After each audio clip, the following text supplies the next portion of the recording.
Hi! நேத்து காலையில எந்திரிச்சு ரொம்ப பிஸியா என் ஹஸ்பண்டுக்கு காலையிலேயே ஃபுட்டெல்லாம் ரெடி பண்ணி, மதியானத்துக்கு லஞ்ச் ரெடி பண்ணி அவங்கள அனுப்பிச்சு விட்டேன். அவங்க போறப்ப தான் வெளிய வந்து பாரேன் அப்டின்னாங்க. அப்ப தான் எனக்கு தெரிஞ்சது ஸ்னோ வந்திருக்குன்னு சொல்லி. ஆக்சுவலி நான் ஒரு 2 டேஸ்க்கு முன்னாடியே வெதர் பார்த்தேன். அதில வந்து ஸ்னோன்னு போட்டிருந்தது Thursday. பட் அத நான் அப்படியே டோட்டலா மறந்துட்டேன். காலையில என் ஹஸ்பண்ட் சொன்னப்ப தான் எனக்கு ஞாபகமே வந்தது. அப்புறம் என் ஹஸ்பண்ட் ஆஃபீஸ் போன அப்புறம் வீட்டு வேலையெல்லாம் பார்த்துட்டு நானும் குளிச்சுட்டு மத்தியானம் சாப்பிட்டுட்டேன். சாப்பிட்டுட்டு சரி அப்படியே ஸ்னோவ பார்க்கலான்னு பார்த்தா, ஸ்னோவே காணோம். நம்ம கண்ட காட்சிகள் உண்மையா? அப்படிங்கிற மாதிரி எனக்கு ஆயிடுச்சு. அது லைட்டா தான் வந்தது. அதுவே ஃபுல்லா மழையால அப்படியே கரைஞ்சு போயிடுச்சு.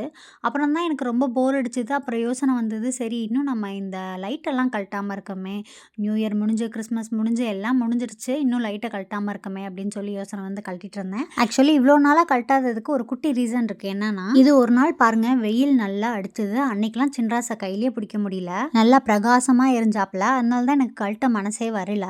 ஆனா எனக்கு என்னன்னா, இந்த ஸ்னோ, இந்த மழைலாம் வரப்போ பாயாசம் சாப்பிடுங்க ஃப்ரெண்ட் அப்படின்னு சொல்லி நம்மளுக்கு பாயாசம் குடுத்து ஆப்பு வச்சுட்டு போயிருமோன்னு ஒரு பயம். அதனால தான் வந்து எல்லா இதையுமே வந்து கழட்டிட்டேன். லைட் மட்டும் கழட்டாம கிறிஸ்மஸ்க்கு, நியூ இயர்க்குன்னு போட்டிருந்த எல்லா டெக்கரேஷனுமே கழட்டுனேன். இவ்வளோ நாளா அது அப்படியே தான் இருந்தது. சரி பார்க்க நல்லா தானே இருக்கு அப்படின்னு சொல்லி விட்டுட்டேன். கடைசியா அந்த தாத்தா ஒரு தடவ விளையாண்டுக்கலான்னு சொல்லி, நான் அந்த தாத்தாவ அதையும் விளையாண்டு எல்லாத்தையும் வந்து பேக் பண்ணி, நான் வந்து எனக்கு கிறிஸ்மஸ் கிஃப்ட் குடுத்துருந்தாங்க இல்லையா, அந்த பாக்ஸ்ல எல்லாத்தையும் நான் பேக் பண்ணிட்டேன். நீங்க இன்னும் அந்த கிறிஸ்மஸ் கிஃப்ட் பாக்ஸ் வீடியோ பார்க்கலன்னா போய் செக் பண்ணி பாருங்க. இந்த வீடியோ பிடிச்சா சேனல சப்ஸ்கிரைப் பண்ணிக்கோங்க. பாய்.